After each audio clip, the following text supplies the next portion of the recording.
નમસ્કાર. આજે આપણે પીએમઓ મોદી ટીવીના માધ્યમથી ડૉક્ટર કિરીટ સોલંકી જે અમદાવાદના પૂર્વ સાંસદ છે અને એમનું જે મૂળ વતન છે પાટણના ચાણસ્માના છે અને જેમણે પોતાના સમાજના જાગૃતિ માટે, સંતો માટે, સેવા માટે, સુરા માટે જેમણે ભેખ ધારણ કરેલો છે. પહેલાં તો અમારી ચેનલ એમનું બુકે આપીને સ્વાગત કરે છે. ધન્યવાદ સાહેબ આપનો.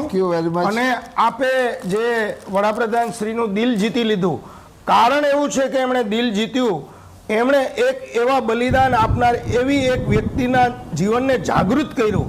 આપણે કહીને કે સુરાપુરાની ખાંભીઓ બોલે, સુરાપુરા બોલે અને પાડિયા પણ બોલે, એમ એમણે એવા એક સંતની વાતને જાગૃત કરી, સમાજની પાસે મૂકી એવી નથી.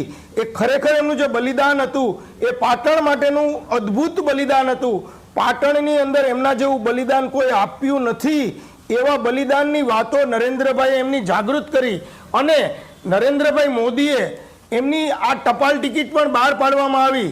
આપ જોઈ શકો છો, આ ટપાલ ટિકિટ આ કોઈ સામાન્ય વ્યક્તિત્વ નહોતું, એવા એક સંતની વાત છે.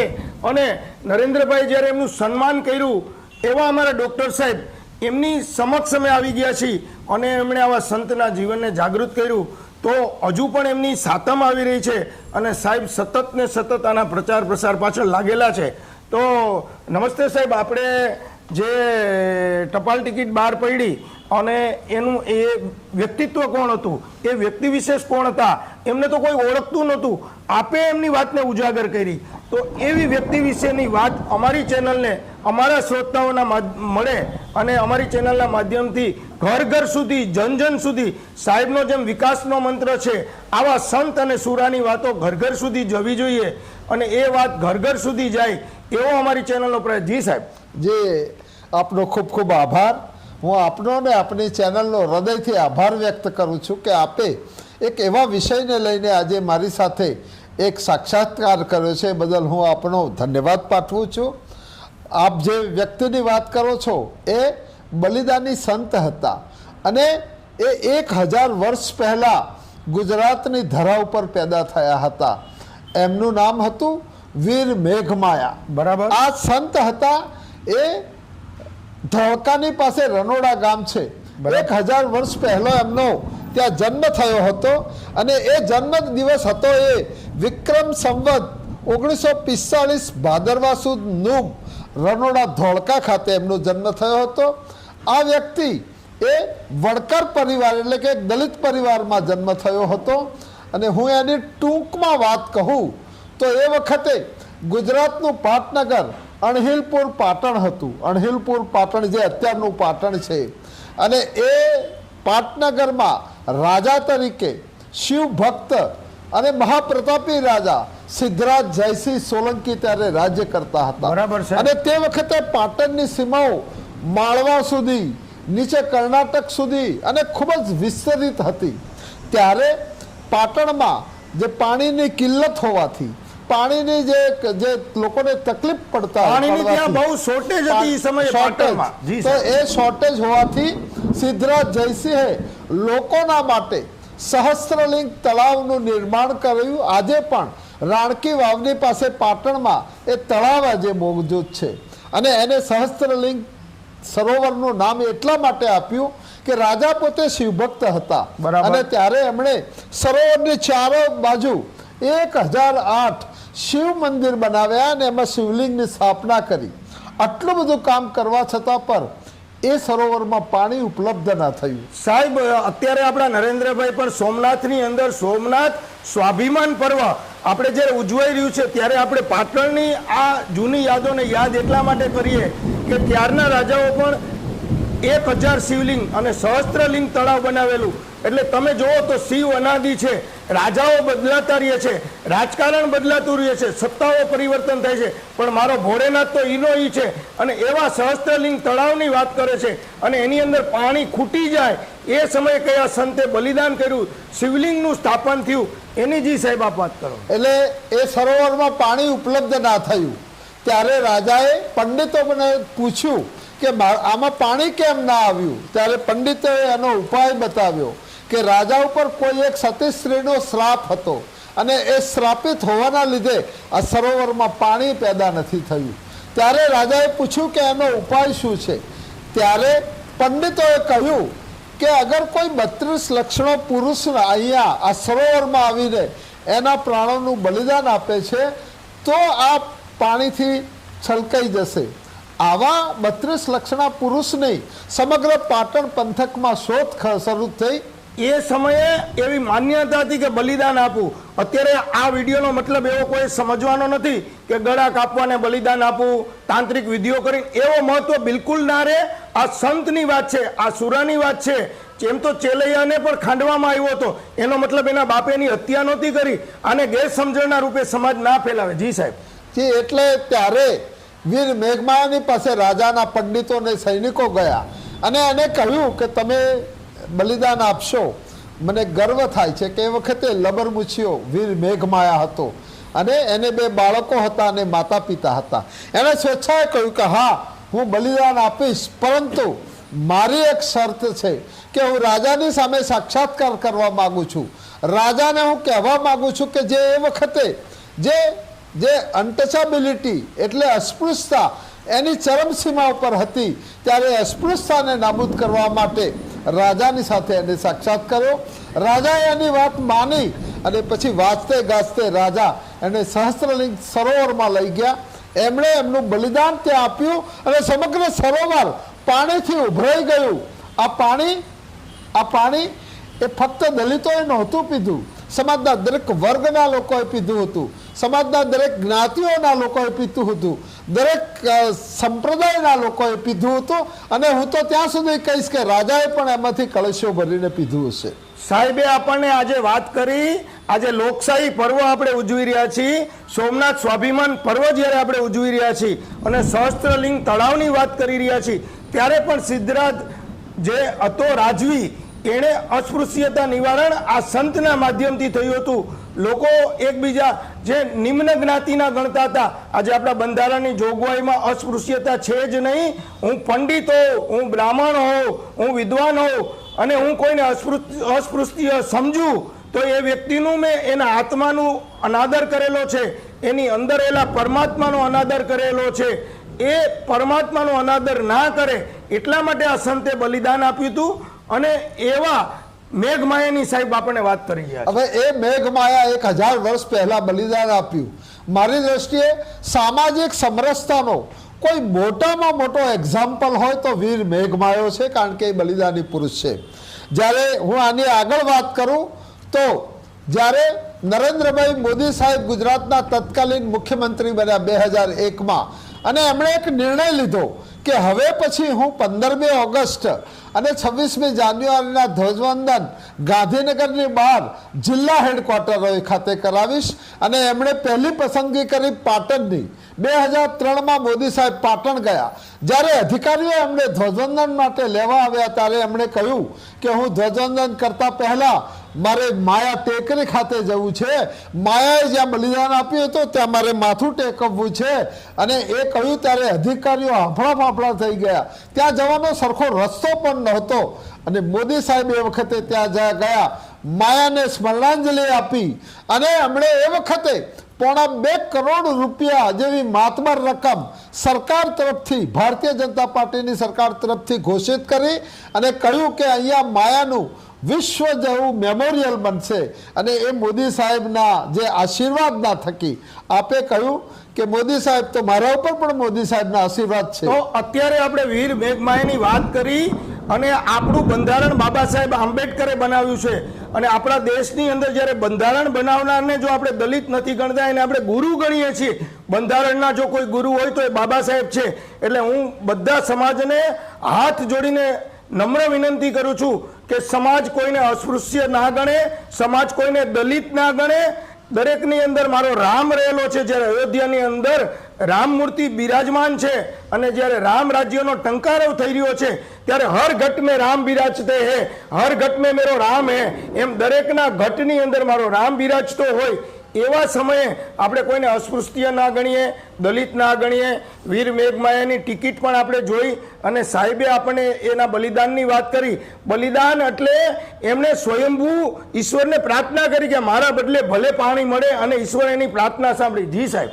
એટલે આ રીતે વીર મેઘમાએ બલિદાન આપ્યું અને મોદી સાહેબે સૌથી પહેલા માયાના બલિદાનને અગર કોઈએ ઉજાગર કર્યું હોય તો આપણા યશસ્વી પ્રધાનમંત્રી તત્કાલીન મુખ્યમંત્રી ગુજરાતના અને ગુજરાતના સપૂત મોદી સાહેબે એને ઉજાગર કર્યું અને એના પછી હું આ સંસ્થાનો ભાગ્યશાળી છું, સૌભાગ્યશાળી છું કે માયાની સંસ્થાનો હું એનો ચેરમેન છું અને અમે સંસ્થાનું નામ એ રીતે આપ્યું છે કે વીર મેઘમાયા વિશ્વ મેમોરિયલ ફાઉન્ડેશન અને રિસર્ચ સેન્ટર, અને એના માધ્યમથી અમે ગુજરાત સરકારના કોન્ટેક્ટમાં રહીએ છીએ.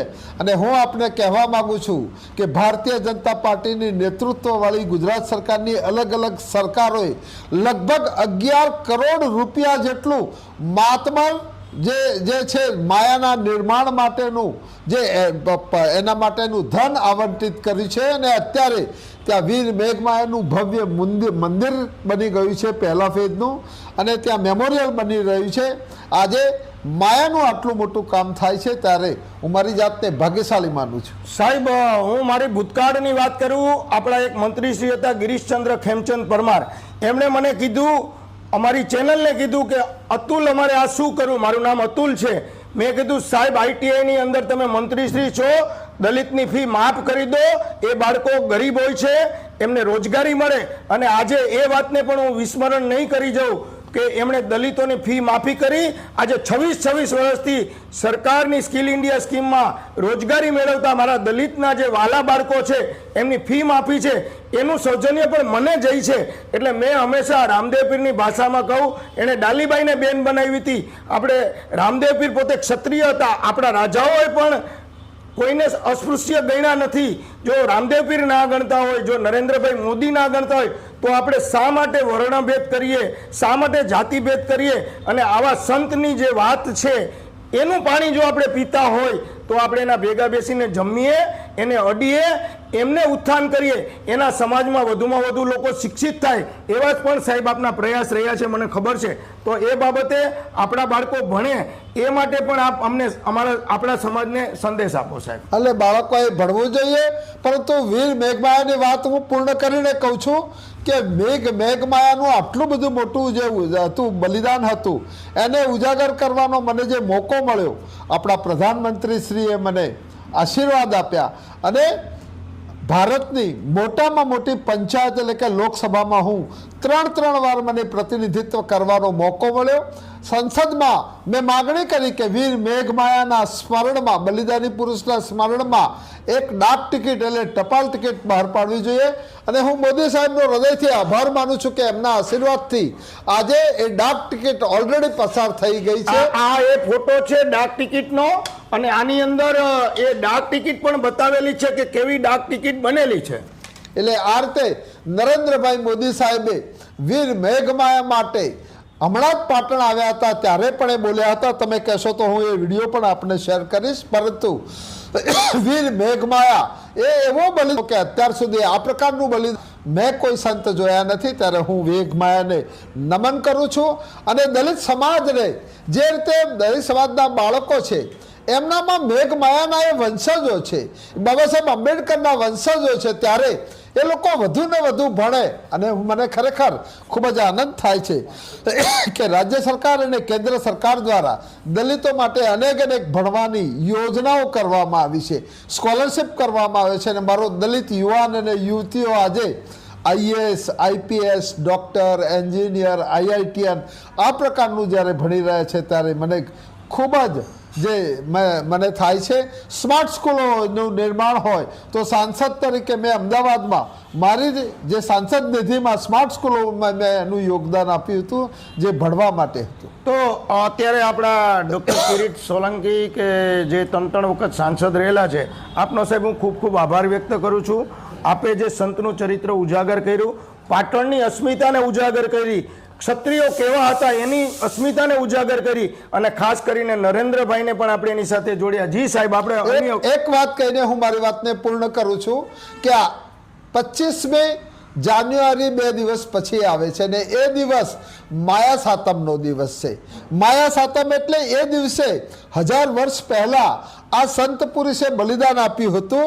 એ માયા સાતમનો દિવસ એ જે હતો એ શનિવાર હતો, મહાસુદ સાતમ હતી, વિક્રમ સંવત 1194 સહસ્ત્રલિંગ સરોવરમાં આપ્યું હતું, અણહિલવાડ પાટણમાં આપ્યું હતું. મને લાગે છે કે આ એક ભવ્ય ભૂતકાળ છે જે ફક્ત ગુજરાતમાં નહીં સમગ્ર દેશમાં આ ભૂતકાળને ઉજાગર કરવો જોઈએ. અને આવા મહાપુરુષને હું ખૂબ ખૂબ વંદન કરું છું. અને માયા સાતમ સમાજના દલિતો નહીં પણ સમાજના દરેક વર્ગના લોકો આ મહાપુરુષ, આ બલિદાન પુરુષના જે બલિદાન દિવસમાં જોડાય. એક વાત કહીને હું અહીં મારી વાતને પૂરી કરું છું. માયા તું માનવ ખરો પણ દેવતણો અવતાર, માયા તું માનવ ખરો પણ દેવતણો અવતાર, જન્મ્યો તું આ જગતમાં કરવા પરોપકાર. તો હવે ફરીથી એક વાત કહી દઉં પરોપકાર ઉપર. 4 વેદ વાંચો, 18 પુરાણ વાંચો, ભગવદ્ ગીતા વાંચો, આખું ભાગવત વાંચો, આખું રામાયણ વાંચો. એનો એક લીટીમાં સાર છે કે બીજાનું ભલું કરવું. પરોપકાર જો તમે કરો તો એ ધર્મનો એક લીટીનો સાર છે. એ મેઘમાએ એના જીવન દ્વારા બતાવ્યું હતું. અને આ પરોપકારના સૂત્રના આ વિડીયોને આપણે બીજા લોકો સુધી શેર કરીએ. સુખીના સંતુ સર્વે સંતુ નિરામયા, સર્વે ભદ્રાણી પશ્યંતુ. બધા સુખી થાવ, બધા સ્વસ્થ થાવ, બધાનું આરોગ્ય બરાબર રહે, બધા મનથી તંદુરસ્ત રહે, બધા મનથી તંદુરસ્ત રહે અને લોકો વચ્ચે એકમેકની વચ્ચે પ્રેમ રહે. જાતિ અને વર્ણના વાળાઓ છોડી અને બધા એકબીજાને હૃદય લગાવે. જી સાહેબ ધન્યવાદ. આપનો હું ધન્યવાદ વ્યક્ત કરું છું. ખૂબ ખૂબ આભાર આપનો. જી ધન્યવાદ.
છે.